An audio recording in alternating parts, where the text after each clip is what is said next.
Hi everyone, this is Paglione here. We are talking about week 4 for our distance learning for Algebra 1.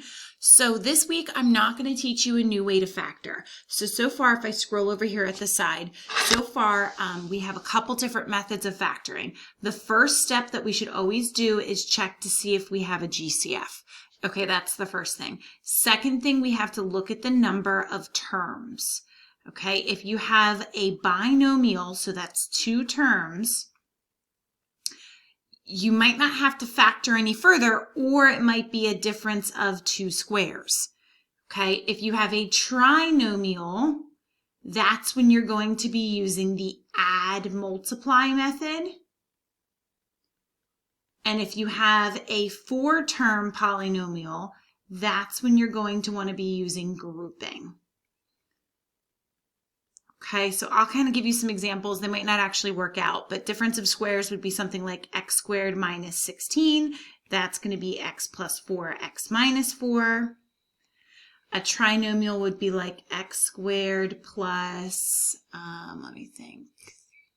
5x plus 6.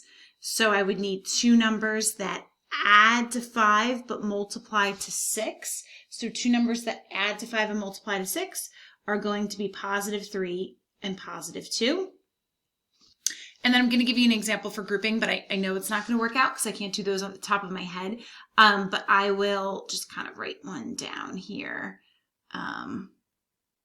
So that sort of thing. And you're going to group the first 2, then group the last 2, pull out the GCF, and go from there. I actually might be able to factor this one. Well, while I'm at it, might as well keep going. X to the 3rd leaves me with x plus 1. Pull out a positive 1, x plus 1. So this factors to x plus 1, and then x to the 3rd plus 1. As a little bit of an extension here, you can actually factor this further right here. It's called the sum of 2 cubes.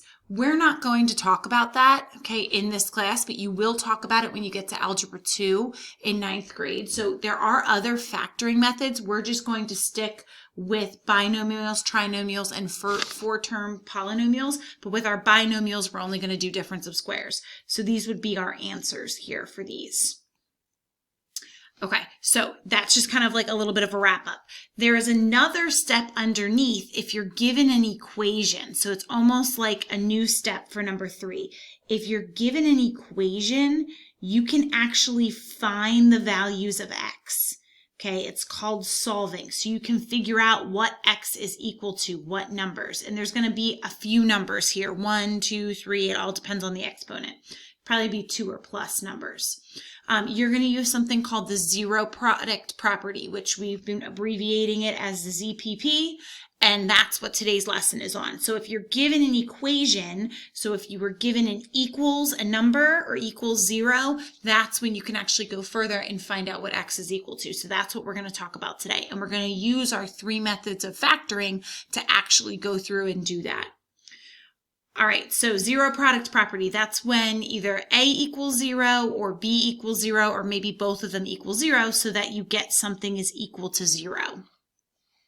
So what I've given you here is I've given you solved polynomials in factored form. So I've given you factor form. Notice how all of these have equals to, equals 0, equals 0, equals 0, which means that I can actually find my answers for x. I can find out what x is equal to. Okay, when you have the equal 0, you can actually find your answer for x. So what you're going to do, since these are already factors, so somebody else did the work for you. I did the work for us. We don't have to factor these. What you're going to do is you're going to use the zero product theorem, and you're going to set that A can equal 0 or B can equal 0, and it's going to give me the answer of 0.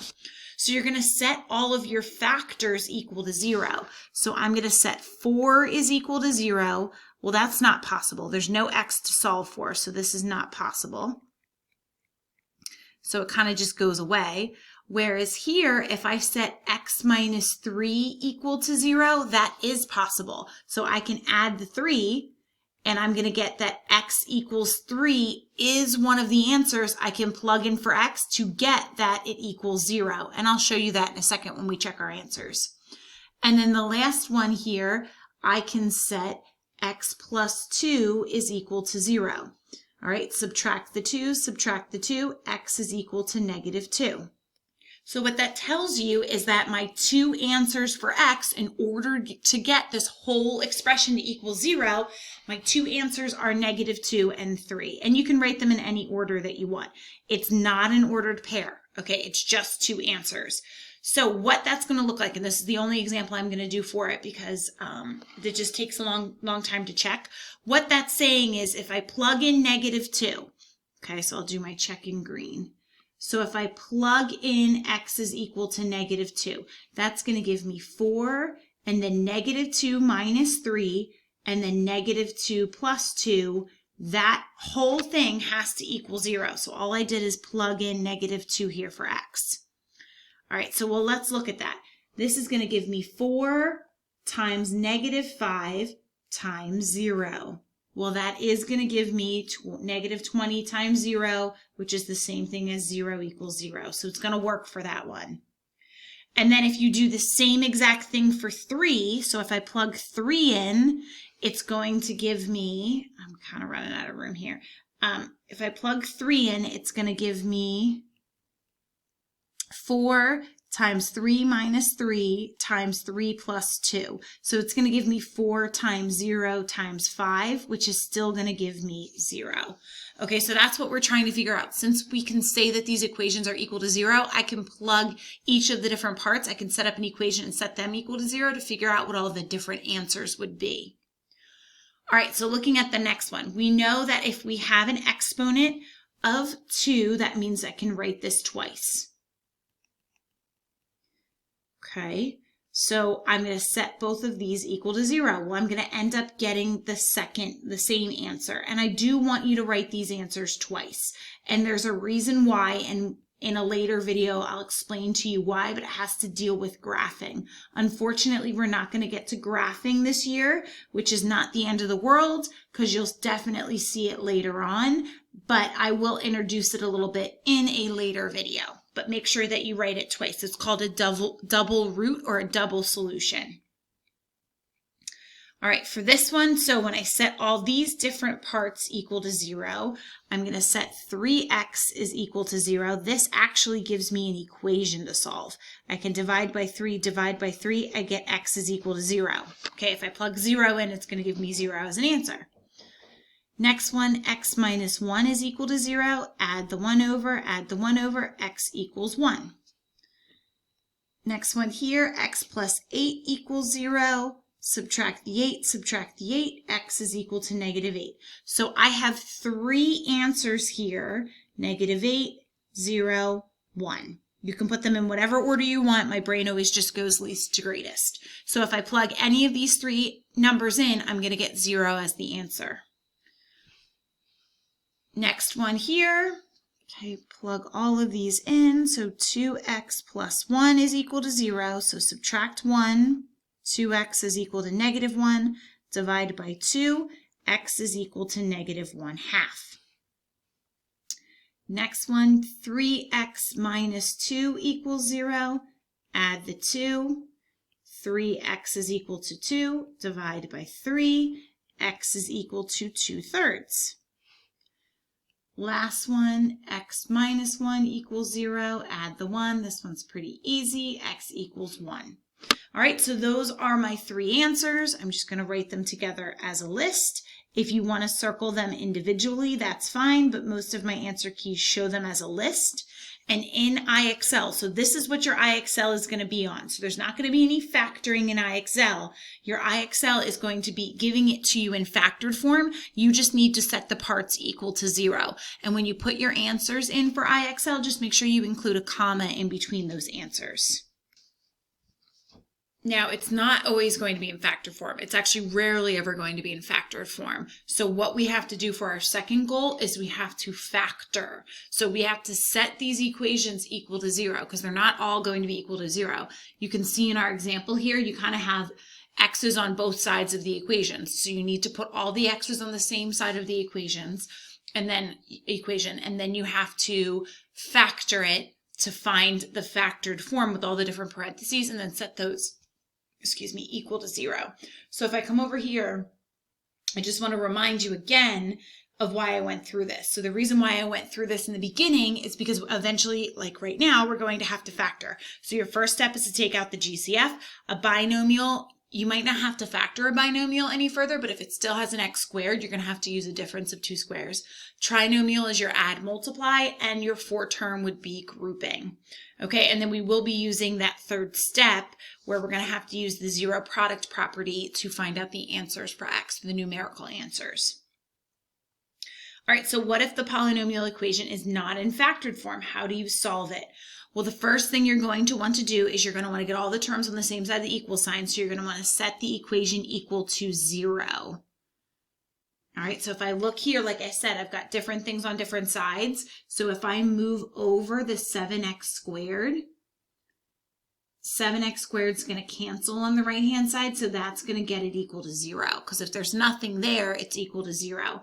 And then when you write your polynomial, write it in standard form. Remember, standard form is decreasing exponents. So x cubed is my first exponent, then 7x squared, and then my minus 8x. Then the next thing you want to do is you want to try and take out a GCF. And I have one here, and that was something on the last grouping IXL that we were forgetting to do, which we'll talk about during our live meeting. But the first thing you want to do is take out a GCF, and the GCF is the x.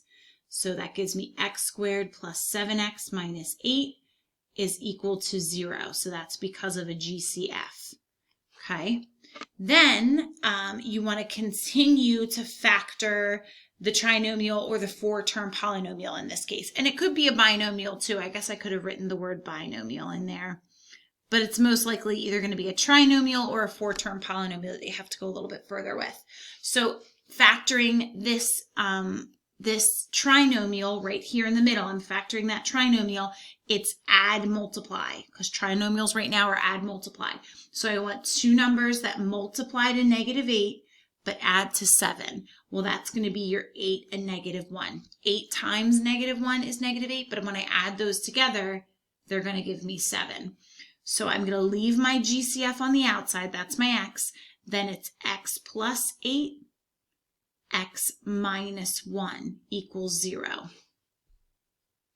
Now I have to figure out what all my x values are equal to. So that's when I'm going to set each factor equal to 0, and I'm going to solve it. So I'm going to set each factor equal to 0, and then I'm going to solve. So the first one, I'm going to zoom in here, this is x is equal to 0. So that's easy. I don't have to solve for anything. This one is going to be x plus 8 is equal to 0. So subtract 8, you get x is equal to -8. This one is going to be x minus 1 is equal to 0. So add the 1 over, you get x is equal to 1. So my answers here are that x has to be equal to -8, 0, and 1. Going back to the original equation, my highest exponent when I put it in standard form was a cube. And then notice how I have 3 answers. That's not a coincidence. If your highest exponent, once you solve and put it into equal 0 form, set it equal to 0, your highest exponent is going to tell you how many solutions you have. So I have the highest exponent of 3, and I have 3 solutions, -8, 0, and 1. That's not a coincidence. That's a great way to check yourself. That's why I want you, one of the reasons why I want you, if you go back to problem number 2, I want you to write double numbers twice. So since I got -5 twice, I know that I'm going to have 2 answers because my highest exponent is a 2. I'm going to stop the video right now and move on to the next video so it doesn't cut us off, but we're going to do a few more examples. So go ahead and look at that next video.